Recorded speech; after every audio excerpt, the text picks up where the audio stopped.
आज जो विषय आम्ही घेऊन आलो होतो बिवळकर कुटुंबाचा, त्या बाबतीमध्ये त्याला रोल का घेऊ, आज आम्ही 2-3 विषय घेऊन आलो होतो. एक बिवळकर कुटुंबाचा विषय होता, भूमिपुत्रांच्या 12.5% विषय होता, त्यानंतर घराच्या किमती करण्याच्या संदर्भातला विषय होता. बिवळकर कुटुंबियाच्या बाबतीमध्ये सिडकोने निगेटिव्ह हा अहवाल सरकारकडे पाठवला होता.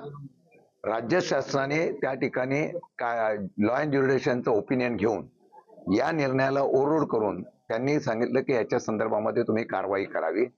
राज्य शासनाच्या आलेल्या अहवालावर यांनी तशा प्रकारची कारवाई केलेली आहे.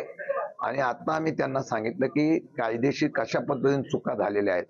आमच्या माहितीप्रमाणे आम्ही सांगितलं की पुढची कारवाई तोपर्यंत सगळे स्थगिती करावी. सुप्रीम कोर्टामध्ये निर्णय असताना सुद्धा आपण ती घाई का केली, तर याला स्थगिती करावी. आजच्या घडीला ते प्रकरण वरती त्यांनी कळवलेलं आहे की अशा अशा प्रकारच्या तक्रारी आलेल्या आहे, मोर्चा आलेला आहे, म्हणून हे प्रकरण आपण स्थगिती करावं. आता राज्य सरकार काय निर्णय घेत आहे हे आम्ही ठरवणार आहे. आम्ही त्यांना कागदपत्र सगळी मागितलेली आहेत. जो पत्रव्यवहार, जे आदेश, जे निर्णय झालेले आहेत त्यांची सगळी कागदपत्र आम्ही मागितलेली आहे. ती कागदपत्र घेतल्यानंतर मी आणि रोहित पवार जे असते आम्ही सगळे जण असू यावर निश्चितपणाने आवाज उठवणार आहे. मी सांगतो तुम्हाला, सिडकोने या बाबतीमध्ये राज्य सरकारला तुमची भावना कळवतो अशा प्रकारचं सांगितलेलं आहे. त्यांच्याकडून या असलेल्या निर्णयाच्या संदर्भामध्ये आम्ही जी भूमिका मांडतो तशी भूमिका सहसा त्यांची होती, पण सरकारने वरून जे राज्य सरकारच्या वतीने त्या खात्याकडून ज्या पद्धतीने हा आदेश आलेला आहे त्यामुळे ते सुप्रीमो असल्यामुळे त्यांना त्या आदेशाची अंमलबजावणी करायला लागलेली आहे. त्यांनी सांगितलेलं की आपली भावना आम्ही सरकारकडे कळवतो, राज्य शासनाकडे करून हे जे काम आहे ते स्थगित करण्याच्या संदर्भात आम्ही सूचना करू, अशा प्रकारचे त्यांनी या ठिकाणी ग्वाही दिली. एक त्यानंतर दुसरं, घराच्या किमतीच्या बाबतीमध्ये जो मोर्चा मागच्या वेळेला काढला होता ते एमडी नव्हते. आज त्यांना भेटल्यानंतर आम्ही त्यांना सांगितलं, ते बोलले की तो निर्णय माझ्या सराव बैठक घेतो, ती बैठक झाल्यानंतर आपण या संदर्भात निर्णय घेऊ. आणि 12% बाबतीमध्ये जे काही 13% भूमिपुत्रांना न्याय मिळालेला नाही, या बाबतीमध्ये त्वरित आम्ही जिथे जिथे जागा उपलब्ध आहे तिथे 13% शिल्लक राहिलेल्या भूमिपुत्रांना जागा उपलब्ध करण्यासाठी ताबडतोब निर्णय घ्या, असे 3 निर्णय झाले. हे मान्य केलं का की हा अहवाल जो आहे सिडकोनं हा निगेटिव्ह अहवाल दिला होता, हे मान्य केलं का? हे स्पष्टपणे त्यांनी स्पष्ट करून दिली. सिडकोच्या पूर्वीच्या अहवालामध्ये स्पष्ट शब्दात निगेटिव्ह होतं.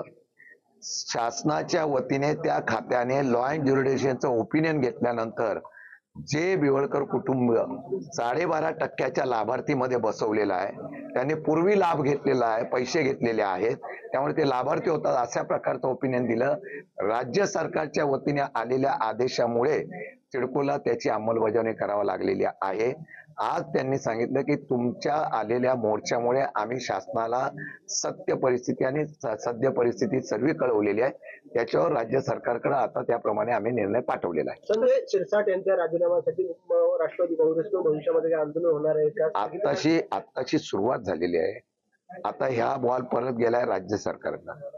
आता राज्य सरकार काय खुलासा करतो बघतो, नाहीतर एका बाजूला राजीनामा आहेच, सरकारचा भ्रष्टाचार आहे, पण दुसऱ्या बाजूला कायदेशीर लढाई सुद्धा आम्ही करू. अल्टिमेटम वगैरे काय दिलंय का? पुन्हा कधी आपण मोर्चा काढणार आहे? जमीन त्यांना दिली का या संदर्भात त्यांना काय सांगितलं? देवलकर कुटुंबाला आधीच एमडी असं म्हणाले होते की देवलकर कुटुंबाला जमीन दिलेलीच नाही.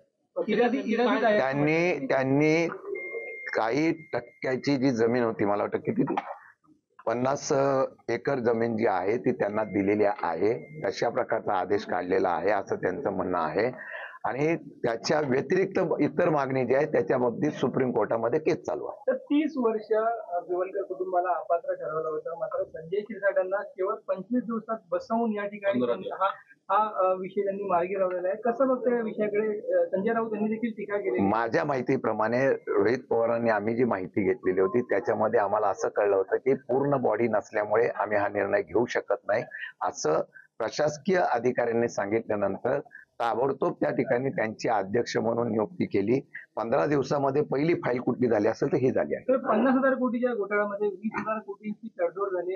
20,000 कोटी किशन गटाचा आरोप देखील संजय राऊत यांनी केला आणि त्यातले 10,000 कोटी रुपये दिल्लीला अमित शहापर्यंत पोहोचवल्याचा आरोप केला. अजून किती कोटीचा भ्रष्टाचार झालाय, किती कोटीचा फ्रॉड झालाय याच्याची सुरुवात आता आम्ही रोहित पवारांनी सुरुवात केलेली आहे. आता पुढे काय काय निघतं त्याच्यावर आम्ही बोलू. Okay, thank you. तर एक शेवटचा प्रश्न आहे. सिडकोच्या भूखंड वाटप योजनेअंतर्गत अद्यापही हजारो प्रकल्पग्रस्त वंचित आहेत. सिडको म्हणते आमच्याकडे जमीन नाही आणि दुसरीकडे एकट्या बिवलकर कुटुंबाला 50,000 कोटी जमीन दिली जाते. कसं पाहताय? आम्ही तोच मुद्दा घेतलेला आहे. आमची लढाई स्थानिक भूमिपुत्रांच्या विषय संदर्भातून होतोय. आजचा मोर्चा तसाच होता. आजच्या बैठकीमध्ये अजून एक समाधानकारक झालेला आहे की 12.5% मध्ये जी तळोजाला असेल किंवा इतर ठिकाणी शिल्लक राहिलेल्या जमिनी आहेत ज्याचे लिलावच अजून काढलेले ऑप्शन काढलेलं नाही, या सर्व प्रक्रिया करण्याच्या संदर्भामध्ये एमडी पॉझिटिव्ह झाले. त्यांनी सांगितलं की स्थानिक भूमिपुत्रांचा निर्णय लवकरात लवकर आम्ही निर्णय मार्गी लावू.